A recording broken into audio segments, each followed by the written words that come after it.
ভ্যাটের প্রভাবে নতুন করে ব্যয়ের চাপ বেড়েছে সাধারণ মানুষের সংসারে। আবার রাজনৈতিক অনিশ্চয়তার মুখে ব্যবসা বাণিজ্য চলছে মন্দা। তাতে অনেকেই আয়ের সাথে ব্যয় না মেলাতে পেরে ধার দেনায় চলছেন।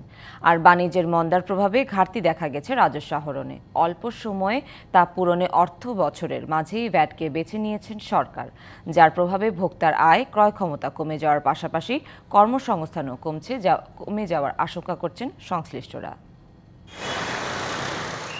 দিনমজুর জালাল মিয়া মাসে আয় করেন 15,000 টাকা, যেখানে মেয়ের পড়াশোনার জন্য খরচ প্রায় 2,000 টাকা।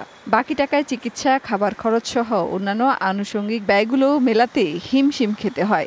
এর মধ্যে নতুন করে ভ্যাট বৃদ্ধির প্রভাবে বেড়েছে খরচের চাপ। আয়ের সাথে ব্যয় মেলাতে না পেরে ধার করে জীবন চালাতে হচ্ছে।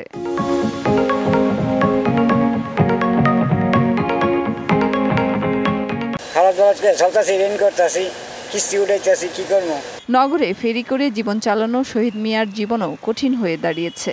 গত কয়েক মাসে রাজনৈতিক অনিশ্চয়তার মুখে মন্দা ব্যবসা বাণিজ্য, যার প্রভাবে ফেরিওয়ালা শহীদ মিয়ারও আয় কমে গেছে। আমার মত করে যে 4 মাস ধরে কোনো আয় ব্যবসা নাই, অফিস বন্ধ থাকলে ইনকাম হইব। এমনিতে উচ্চ মূল্যস্ফীতি, তার উপর ভ্যাট বৃদ্ধির প্রভাব, নানামুখী অনিশ্চয়তার মুখে ব্যবসা বাণিজ্যে নেতিবাচক প্রভাব সাধারণ মানুষের জীবনকে কঠিন করে তুলেছে। আগে ধরেন আমরা 3,000 টাকা যে বাজারটা করতে খরচ হইতো, সেটা এখন 4,000 টাকার মতো লাগে। কম খাইতে হয়, আবার ওই কাপড় ইত্যাদি মাল এটি কম ব্যবহার করতে হয়। এনবিআর এর তথ্য অনুযায়ী নভেম্বর পর্যন্ত রাজস্ব আহরণের লক্ষ্যমাত্রা ছিল 1,70,000 কোটি টাকা, যেখানে আহরণ 1,26,000 কোটি টাকা, যা আবার গত বছরের তুলনায় 4,000 কোটি টাকা কম। ব্যবসায়ীরা অভিযোগ করছেন, সংকটকালে সরকার ব্যয় না কমিয়ে রাজস্ব ঘাটতি মেটাতে ভ্যাট বাড়িয়েছে।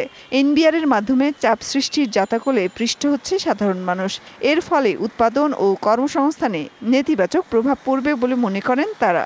সরকারের ব্যয় সংকোচনের জায়গা কিন্তু আমরা ওইভাবে কোনো কিছু দেখছি না, এবং তাতে গিয়ে কি হচ্ছে, এনবিআর এর উপর চাপ সৃষ্টি করা হচ্ছে। এবং এনবিআর কি করতেছে, এনবিআর তাদের নেট না বাড়ায়া তারা চলে যাচ্ছে হলো শর্টকাট ওয়ে, কোথায় ধাম করে 10কে 15 করা যায়, কোথায় 20 করা যায়, এগুলি ডেফিনেটলি ইন্ডাস্ট্রিগুলিকে এফেক্ট করে।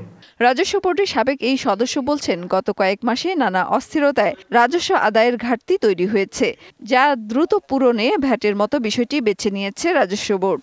আয়কর যদি বাড়ান তাহলে এটা রেজাল্ট আসতে অনেক সময় লাগে, কিন্তু ভ্যাট যদি আপনি বাড়ান তাহলে সাথে সাথে এই রেজাল্ট পাবেন। যার কারণে গভর্নমেন্ট সিলেক্ট করেছে আমার ধারণা ভ্যাট বাড়ানো। তবে রাজস্ব আহরণ বাড়াতে বিপুল অঙ্কের কর ফাঁকি ধরা, ধনীদের উপর কর বৃদ্ধি এবং নির্বাচিত কিছু পণ্যে ভ্যাট প্রয়োগ, যা কম আয়ের মানুষকে স্পর্শ করবে না, এমন পদক্ষেপ দরকার। মেহের মনি, ডিবিসি নিউজ, ঢাকা।